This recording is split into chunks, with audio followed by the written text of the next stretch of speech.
Ko te reihi, tahirau ono te kaumā ono, ngā tama te kaumā iwa tau me raro iho te pakeke, taki ono ruarau rima te kaumita.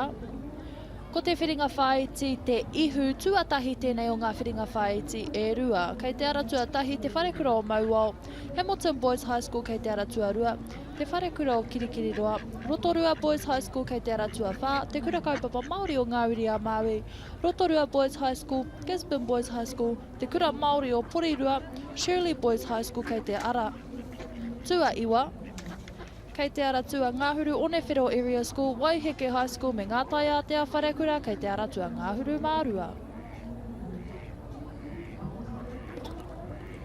Ko tērā te haki whero, haki kakariki e tū ana. Kia ki te ako wai ka puta i tēnei rehi. Tēnei te reihi, tahirau ono te kaumā ono, under 19 boys, W6, 250 metres, te ihu semi, 1 of 2. Rātou katoa, hia tūranga ana, ki te whiringa toa. Ai tika, and as we start to get to these te ihu semis, we're starting to see these times get faster and faster. Ko wai tēnā, ko te haratua ono Rotorua Boys High School e arahi ana i tēnei wā. Pakanga ana ki te aratua rima, te kura kaupapa Māori o Ngāwiri a Māui, me Gisborne Boys High School.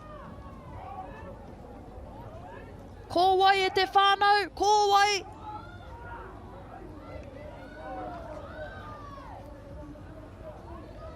Ko te aratua ono tēnā, Rotorua Boys High School. Tuarua i te aratua rima, te kura kaupapa Māori o Ngāwiri a Māui, Kātahi, Gisborne Boys High School i te aratua whitu. Here we have Teri Torika, just in here not too long ago, talking to us about his race. There he is again, back out there. One more race this afternoon. Rotorua Boys High School, tarawera te ingoa o tō rātou kapa. Anei te tōwaitanga e te whānau, look at those quick rates. All the way across the course.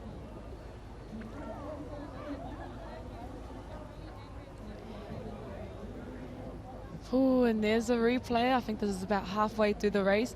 And everyone at this point fighting for a spot in that finals. As you know, you only get one chance to do it.